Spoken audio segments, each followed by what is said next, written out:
Hola, muy buenos días, bienvenidos. Yo soy Anderson Boscan desde el Sweden Coffee en la Plaza Foch. Esto es News and Coffee, el programa de entrevistas de La Posta para revisar la coyuntura política y la actualidad nacional. Hoy, miércoles 13 de junio, arrancamos con la revisión de los hechos en caliente.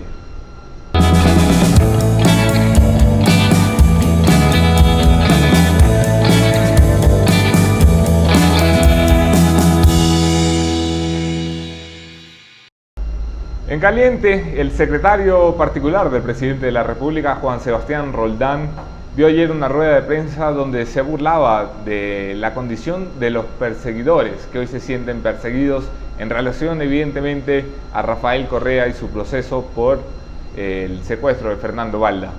El secretario Roldán anunció también que el nuevo superintendente de comunicación, que será electo en los próximos días a través de una terna remitida por el presidente de la República al Consejo de Participación Ciudadana, será encargado ya no de perseguir a los medios, sino de revisar la gestión de Carlos Ochoa, destituido y censurado por la Asamblea Nacional y cesado por el Consejo de Participación Ciudadana hace más de 2 meses.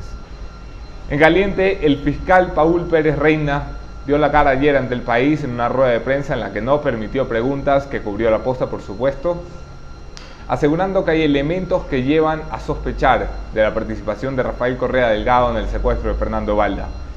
Los elementos son básicamente los testimonios que han dado los subordinados de Rafael Correa, comenzando por Romy Vallejo, quien aseguró recibir órdenes del presidente para localizar a Balda en Colombia en 2012.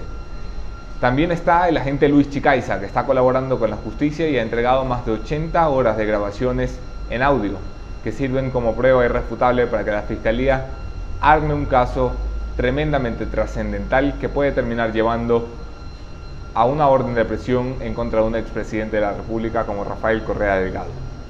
La Asamblea deberá votar mañana, pronunciarse finalmente si autoriza o no el enjuiciamiento penal al expresidente Rafael Correa, a pesar de que en un comunicado había asegurado que este ya no gozaba de inmunidad y no se podía amparar en el artículo 120 de la Constitución de la República. Los correístas tienen previsto un plantón, una marcha, una manifestación pacífica a las afueras de la Asamblea Nacional mañana a las 2 de la tarde, si la memoria no me engaña.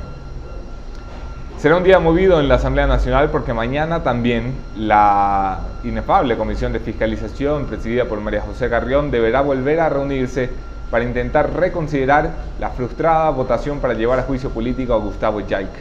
Se necesitan 7 de 12 votos para llevar a juicio político al Consejo de la Judicatura en pleno, ya cesado. Solamente hay 6 a favor, falta 1. Ese 1 es la asambleísta Carla Cadena, asambleísta por Manabí en Alianza Unidad Primero, Alianza País, que no tuvo siquiera los pantalones para presentarse delante de la comisión y dar un voto a favor o en contra y establecer con la cara delante del país si salva o no a Gustavo Yaik. Mañana tiene una nueva oportunidad la asambleísta Cadena. ¿Qué va a pasar con esto? Se lo pregunto a mi invitado esta mañana, el asambleísta Esteban Bernal por el movimiento Creo, el asambleísta que ha impulsado desde el principio por segunda vez un juicio político al Consejo de la Judicatura. Nunca ha estado tan cerca de lograrlo. No se vayan.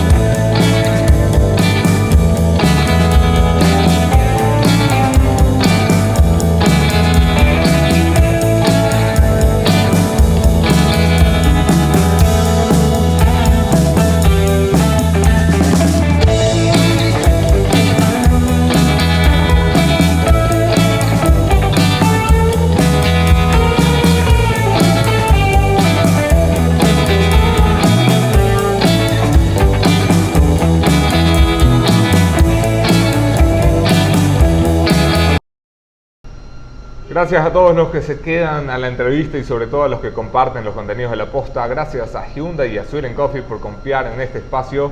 Y gracias a asambleísta Bernal por estar aquí nuevamente. Muchas gracias, Anderson. Siempre es un gusto compartir. Nunca ha estado tan cerca a la Asamblea Nacional del juicio político de Gustavo Yaik. ¿Tiene nervios? No, a ver, vamos por partes. Yo creo que la probabilidad de que inclusive nuevamente vuelvan a frenar un juicio político está viva, porque nosotros tenemos instancias de carácter político y por tanto, al tener decisiones en ese ámbito, la decisión finalmente la toma interiormente, individualmente cada asambleísta. Vea usted lo que ha pasado en la última sesión, mi estimado Anderson. El viernes pasado se dejó en el limbo la propuesta del juicio político. Digo un limbo que tiene que ser destrabado de alguna manera, pero lo que sí le voy a asegurar en esta entrevista, que esa frase que ha sido parte de la lucha durante este periodo, de quien se casa pierde, voy a volverla a poner en el frente. ¿Por qué? Porque hay varias formas de lograr el objetivo que usted lo plantea. Primero, mañana se está tratando la reconsideración, que bien dice usted, necesita 7 votos para destrabarla. El día viernes sucedió algo inverosímil en el país, o yo diría algo más común más bien, seamos un poco prácticos, en la política a veces pasa eso más que lo racional.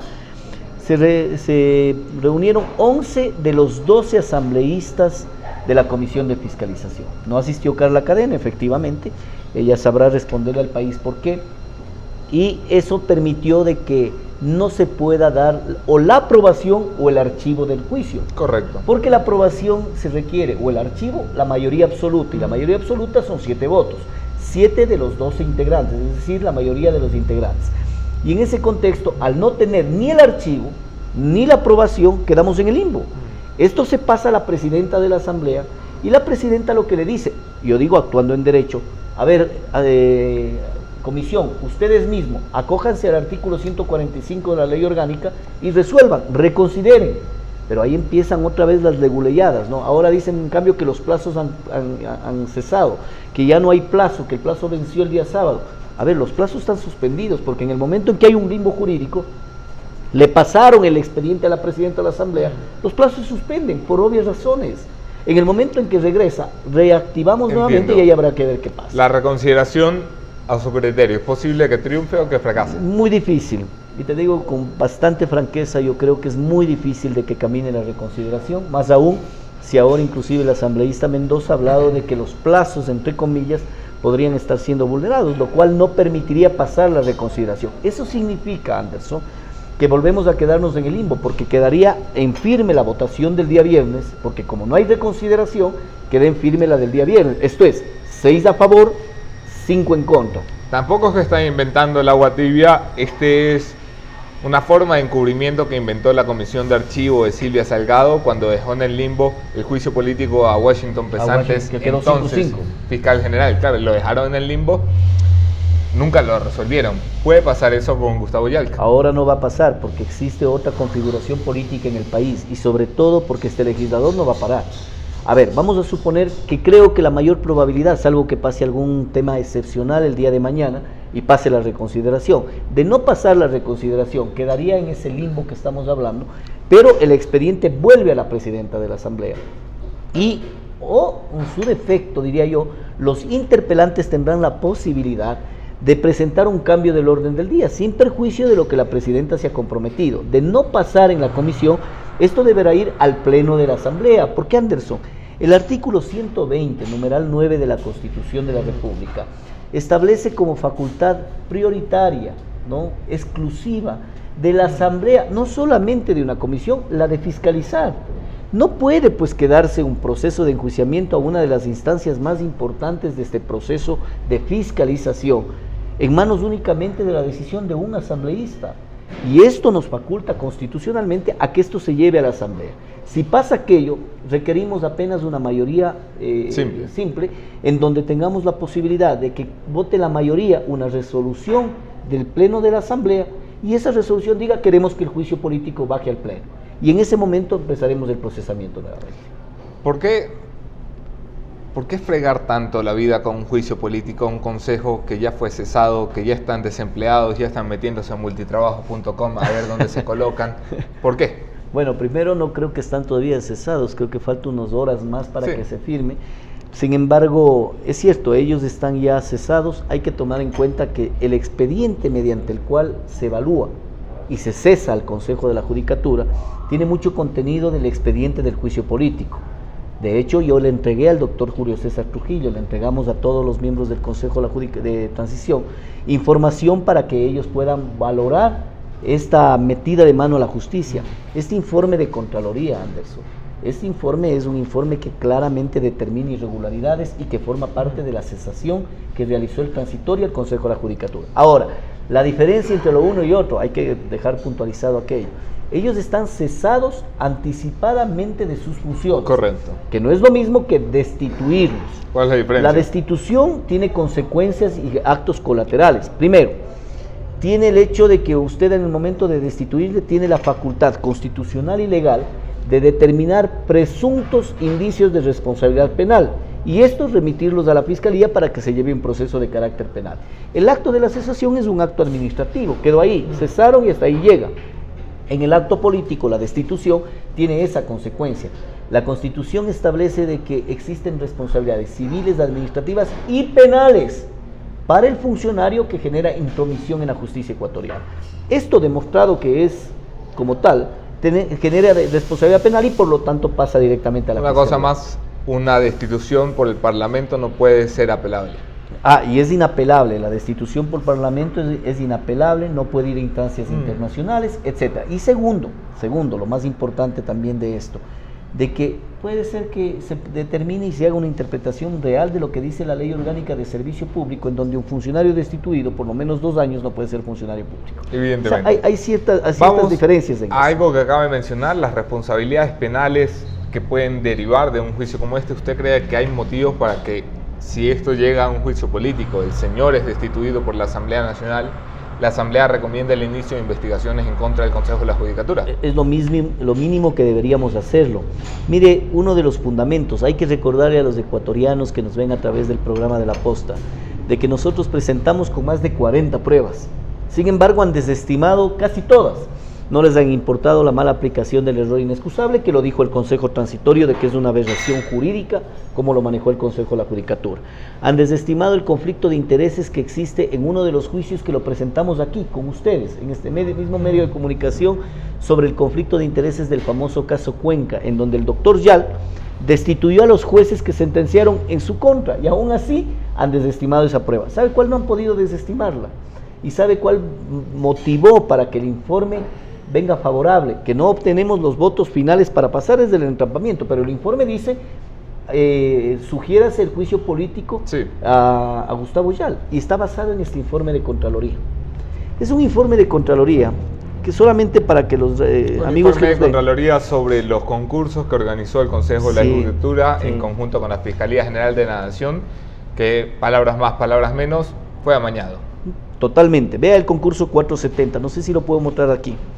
Miren, este es un concurso 470-2013.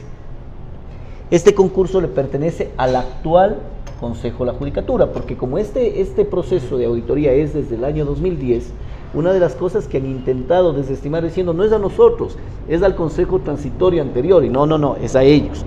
Y en la parte pertinente dice, servidores nombrados en cargos distintos a los postulados y sin respetar el orden de puntuación.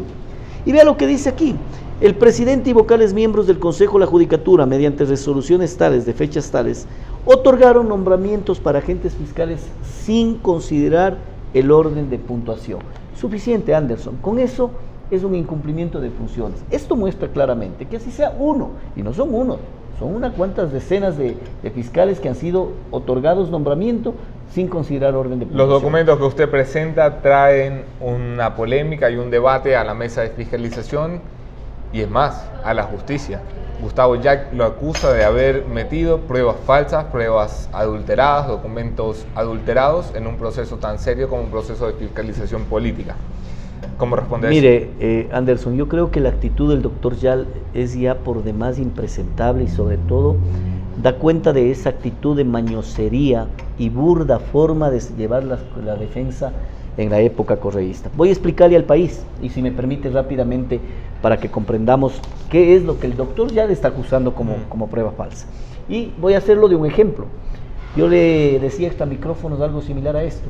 Mire, es como si usted me mandara una carta reservada, ¿no?, en donde me dice: asambleísta, le informo que en el cajón tal existe un video que da muestra que el asambleísta X ha robado.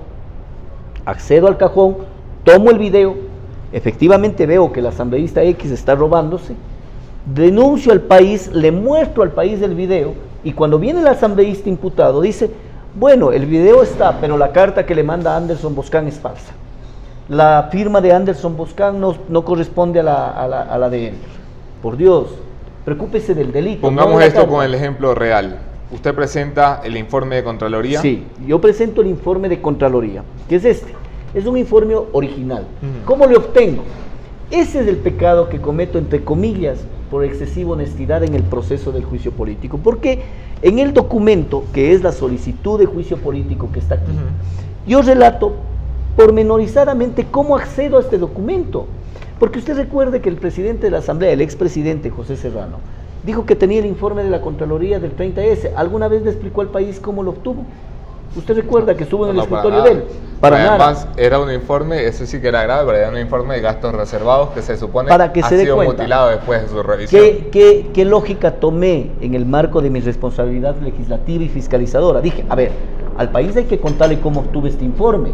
Efectivamente le digo, señores asambleístas, Ecuador, nosotros recibimos unas copias simples que son estas. Estas copias simples son las que denuncia Gustavo Yal. Nosotros recibimos estas copias simples que obviamente veíamos que existían cosas muy graves en el proceso de los concursos públicos. Pero esto nos hace advertir la existencia del informe de Contraloría. ¿Y qué es lo que hacemos, Anderson? Y usted puede verificar, y los ciudadanos también. Mediante la propia Fiscalía General del Estado, pedimos, mediante un acto administrativo en la ciudad de Guayaquil, y le decimos, adjuntando el documento, Anderson, eso es lo más importante, adjuntando el documento de copias simples. Y le decimos, miren, a nuestro despacho ha llegado documentos de copia simple. Sírvase solicitar a la Contraloría General del Estado el documento original con respecto a esta orden de trabajo número 080. ¿Qué es lo que hace la Fiscalía? Le pide a la Contraloría, usted puede verificar aquí, le pide a la Contraloría, y la Contraloría responde inmediatamente a la Fiscalía y le dice, adjunto, sírvase a encontrar el informe número 070 que está en sus manos. ¿Cómo es que la Contraloría le responde a Gustavo Yal que no existe una orden de trabajo con ese número? Pero es que ahí viene lo diferente. Solamente déjeme concluir el tema. Nada más, solo permítame un segundo sobre este tema para entrar en el detalle. Muy brevemente, sí. Mire, este informe de Contraloría que nos entregan de manera original, ¿por qué lo obtuvimos así? Porque lamentablemente este informe de enorme trascendencia para la historia institucional de la justicia ecuatoriana no constaba en la página web. Llámese usted la atención, ¿cómo así un informe de estos no consta en la página web? Y notarizamos la no constancia de la página web, ¿no? Porque obviamente ya lo subieron después de nuestra denuncia. Por eso tuvimos que encontrarlo a través de un acto administrativo en Guayaquil, primera cosa. Luego, obviamente, en el relato del juicio político, yo anuncio y digo, mediante este documento pido un acto administrativo, accedo al informe y esta es mi prueba. Aquí pongo la prueba. Y resulta que el doctor ya le empieza a decir, no, este documento es falso.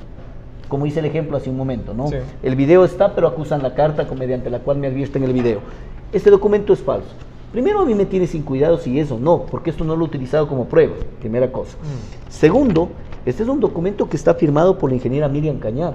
Miriam Cañar, una auditora, para poner esto en contexto, muy cercana a Carlos Polit y muy cercana a cada caso en la Contraloría de un informe cambiado o inexistente. Bueno, lo digo yo, no los asambleístas. Firma Miriam Cañar y tiene un grupo de auditores que deberán manifestarse si este informe es verdadero o no. Entiendo yo que todo el contenido es idéntico al que ahora dice que tiene la Contraloría. Lo único que varía son las responsabilidades que aquí está Gustavo Yal y miembros del Consejo de la Judicatura. Si les quitaron las responsabilidades, sabrán explicar ellos. Vamos a ver esto. Había un informe que establecía responsabilidades contra Gustavo Yal. Sí, señor. En la era de Carlos Polit. Sí, que es este. Y que luego, misteriosamente, ya no aparece. Cambia, dicen. Yo no conozco el nuevo informe. Vuelvo a insistir.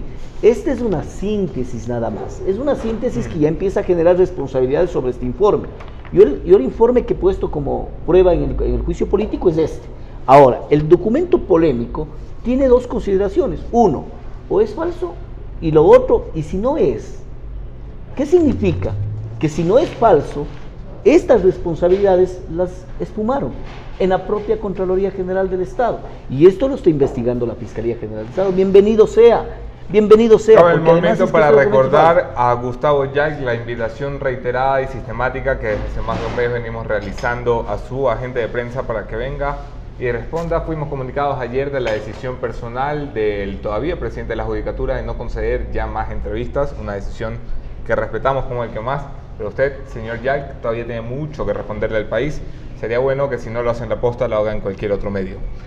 Asambleísta, la posibilidad de que esto llegue al Pleno y consiga los votos necesarios para censurar el Consejo de la Judicatura, ¿cuáles son?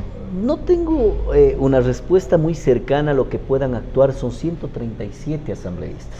Han tenido agendas totalmente distintas y les voy a mencionar una de ellas, la de la asambleísta Silvia Salgado, que nadie tiene idea en qué ámbito está. La reflexión del asambleísta Salgado del día viernes pasado, cuando se dio el limbo jurídico para no aprobar todavía el informe para el enjuiciamiento a Gustavo Yalc, fue algo que en lo personal ya empiezo a generar, en lo personal, reitero Anderson, una limitación intelectual para poder comprender estas realidades. Tomó el documento de la Contraloría y dijo, reconozco, revíselo por favor, le invito a que lo revise. Dice, reconozco que existe en este informe irregularidades, hay que reconocerlo. Efectivamente hay irregularidades del Consejo de la Judicatura en el nombramiento durante los concursos de oposición y mérito. Sin embargo, y cuando votó, se abstuvo. No permitió el juicio. Son cosas que no terminas de comprender. Cuando he hecho un lobby con algunos asambleístas, preguntándoles cómo ellos interpretan una realidad, sí, bueno, me han dado algunas ideas y ahora empiezo a comprender. Claro, fue el asambleísta de la Comisión de Archivo, ¿no?, que no permitió absolutamente nada durante su presidencia de la Comisión de Fiscalización en el periodo anterior. En este periodo forma parte de la Comisión de Fiscalización, pero le ha defendido a Jorge Glass, ex vicepresidente, que está en la cárcel. Le ha defendido al censurado y destituido Carlos Vaca Mancheno. Le ha defendido al exministro de Educación Augusto Espinosa y ahora le defiende a Yalc. Entonces creo que ya es un tema de modus operandi o de comportamiento para defender a quienes queremos interpelar. En el Pleno, la matemática es clarísima porque es una asamblea fácil de leer. La oposición va al mismo ritmo, casi 64 votos. 63 exactamente. 63 votos, uno más, uno menos, dependiendo del momento. Así es. ¿El correísmo está con ustedes? No, indudablemente que no en este proceso, eso es indudable, porque finalmente lo que estamos haciendo es una interpelación al correísmo y su justicia. ¿El morenismo? Ahí es donde marca la diferencia, habrá que ver cuál es el comportamiento, pero hasta lo que yo he visto es positivo en la gran mayoría, porque recuerde que este juicio fue firmado por 4 asambleístas de Alianza País, ¿sí? Jorge Yunda, Alberto Zambrano, Jofre Poma y Marcia Regui, que efectivamente valoraron que esta propuesta de enjuiciamiento era lo correcto. Y luego, la presidenta de la Asamblea, que forma parte del morenismo, ha dado muestras de sanas intenciones de hacer un juzgamiento ante temas evidentes. ¿Qué pasen con los demás? Son casi 43, 44 asambleístas que deberán tomar una postura. Por cierto, Anderson, es imperativo de que todo el bloque esté de acuerdo con la propuesta, porque recuerde que el Consejo de la Judicatura fue tan blindado, la justicia fue tan blindada. Que no se necesitan los mismos votos que un ministro, sino que un presidente. Solo el presidente de la República, el vicepresidente y el Consejo de la Judicatura requiere dos terceras partes, es decir, mayoría calificada. 91 de los 137. ¿Habrá los votos? No puedo asegurar. Yo aspiro que sí. Si no habrá los votos, si esto no llega a concretarse por segunda vez, ¿asume usted una derrota política? No, para nada. Iba hacia allá, mi estimado Anderson. Ya la dependencia que tengan cada uno con su ideología, con su comportamiento, con el hecho de no reconocer un tema tan trascendente como esto, que es más, el propio informe de la Comisión de Fiscalización reconoce la existencia de irregularidades, y que digan, le voy a salvar políticamente, ya cada uno responde a sus electores, a su pueblo, y responde a la fiscalización popular. En lo personal, ¿cómo puedo entender como derrota política si yo he cumplido con demostrarle al país, sumado a que, vuelvo a insistir, esto puede sonar pretencioso, pero 2 de los elementos más importantes que tiene el informe del Consejo Transitorio, mediante el cual cesan las funciones al Consejo de la Judicatura, es el informe de Contraloría y toda la documentación del error inexcusable que presentamos en el juicio. Por lo tanto, podría decir yo, misión cumplida. Me quedan pocos minutos, una entrevista más corta de lo previsto, porque tenemos una entrevista pactada con el expresidente Ricardo Lagos de Chile, pero no quisiera irme sin abandonar el tema del juicio político de Gustavo Yalc y sondearlo en algunos temas nacionales de forma muy breve y concisa. Elizabeth Cabezas mejor que José Serrano en la presidencia. Totalmente. ¿Qué ha Y de cambiado? largo, en todo sentido, y le voy a decir con elementos muy puntualitos, ¿no? Antes teníamos sesiones convocadas a las 9, empezábamos a las 10 y terminábamos 11:30. Hoy tenemos sesiones que nos duran 8 o 9 horas y que bien por el país. Están trabajando, están ganándose el Pero sueldo. por supuesto, además de que también estamos tocando temas neurálgicos. El problema de ese ritmo que teníamos de 9, 10:30 y 11:30 era porque no querían tratar los temas neurálgicos que estaban en el orden del día. ¿La asamblea está funcionando? Yo sí, yo estoy completamente convencido que ha dado un giro. Habrá que ver este tipo de argucias que todavía siguen matizando esa actitud nefasta y yo diría irracional con la realidad del país, pero con ciertos elementos así, lo demás creo que camina. El presidente Lenín Moreno ha llamado al diálogo a Guillermo Lasso, miembro de su partido, líder de su partido. ¿Está usted de acuerdo con que Lasso se siente a dialogar Yo con creo Lenín que es Moreno? bueno dialogar todo el tiempo, pero creo que el presidente Moreno dialoga de acuerdo a los tiempos coyunturales. Tenemos más del año presentado una ley de fomento productivo, cuando el tema económico debía haberlo empezado a solucionar los 3 primeros meses y este rato estar enrumbados. Pero está de acuerdo En ese con el diálogo. Con el diálogo, por supuesto, siempre hay que estar en ese marco. ¿Sin condiciones o con condiciones? No, yo creo que con muchísimas condiciones, pero condiciones del país, no condiciones partidistas, como por ejemplo el hecho del no endeudamiento público más. Están mandándonos una ley en la cual abrimos carta abierta y cheque en blanco para que siga un endeudamiento de por lo menos 3 años sin límite. Eso es inaudito, eso es inaceptable. Consejo de Participación Ciudadana de Transición. Está Dígame. pasando más allá del límite al evaluar a la Corte Constitucional, que no es sujeto siquiera de control político por parte del Parlamento ecuatoriano. Mire, no, ellos siguen siendo están bajo el control político No del pueden ser Parlamento. llevados a juicio político Podría no puede ser la Corte Constitucional. No, podrían hacerlo. El tema es que no tienen el mérito suficiente como porque nosotros creemos que están encaminados en lo que la Constitución y la ley determina. Aquí le voy a hacer una apreciación, no política, legal, a pesar que soy economista, pero he hecho una valoración a profundidad y he visto el pronunciamiento de varios jurisconsultos en el país. La potestad que tiene sobre una excepcionalidad constitucional del mandato popular está bien explicada inclusive con resoluciones de la Corte Constitucional. Por lo tanto, están encausados en lo que el pueblo les dijo. Evalúen y en el marco de la evaluación sancionen, de ser el caso, y creo que todo el correísmo requiere sanción. Nuevo canciller, nuevos aires. No sé, tengo mucho reparo. Yo creo que el control que tiene todavía María Fernanda Espinosa y que es lesivo y dañino para los intereses no del gobierno, del Ecuador, todavía va a seguir ahí con las manos metidas en Juicio político a María Fernanda Espinosa también en el limbo. Ese es más complicado, ¿no? Pero de todas maneras creo que es un asunto que con responsabilidad cívica no podríamos extraernos. Es decir, usted gana una elección internacional y le olvidamos del delito, para hablar en términos penales. No, señor, los incumplimientos y las responsabilidades se mantienen. Habrá que ver cuál es el mecanismo para alivianar, para que no genere un daño en la imagen institucional del Ecuador. Guillermo Lasso ha anunciado su decisión de correr por tercera vez a la presidencia de la República, algo que no había pasado la última vez que conversamos. ¿Qué opinión le merece? ¿Tiene posibilidades? Total, estoy convencido que Guillermo va a ser el nuevo presidente y por bien del país. Aún en una pelea con Jaime Nebot. Probablemente sea esa, ¿no? Bastante interesante. Yo creo que el modelo económico y el modelo político del Ecuador toma un giro desde ahora mismo. Y eso nos llevará a que en el 2021 tengamos un tema totalmente aislado a lo que venimos acostumbrados en los últimos 10 años. Y no solo en el 2021, 2019 también. Recuerde que las seccionales van a tener como protagonistas a todos menos Alianza País. Esteban Bernal, gracias por acompañarnos. A usted, Anderson, y qué gusto. Gracias a ustedes por seguir la entrevista de La Posta, por compartir los contenidos, por suscribirse a nuestros canales. Soy Anderson Boscan en todas las redes. No se vayan, mi conclusión de esta mañana del Punto Final.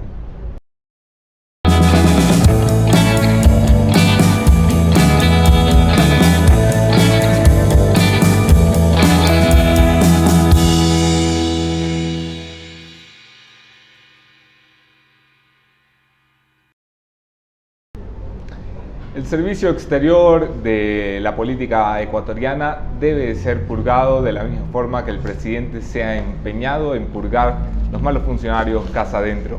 Ecuador no puede seguir teniendo casa afuera, representando al tricolor nacional en otros países, funcionarios que son simplemente cuotas políticas. No puede tener allí como cónsul en Canadá a la esposa de Richard Espinosa, un tipo que todavía tiene que responderle a la Contraloría y, ¿por qué no?, a la justicia. No puede tener en puestos en Nicaragua, en Venezuela, a gente como Fabián Solano, que representa a la fanaticada de Nicolás Maduro y de Hugo Chávez. Ecuador tiene que definir una política exterior coherente con los principios que ahora defiende el gobierno nacional y que creo yo están alineados a los que defendemos la mayoría de los ecuatorianos. ser claros en condenar las dictaduras, ser claros en acercarnos a las democracias y ser claros en que nuestro principal interés en materia de política exterior es acompañar al grupo económico, el bloque económico, que hoy intenta acercarnos y reconciliarnos con los socios comerciales con los que el correísmo, por las muchas taras que tenía en la cabeza, nos alejó. Mañana me acompañará el alcalde de Quito, Mauricio Rodas, después del anuncio de su no reelección.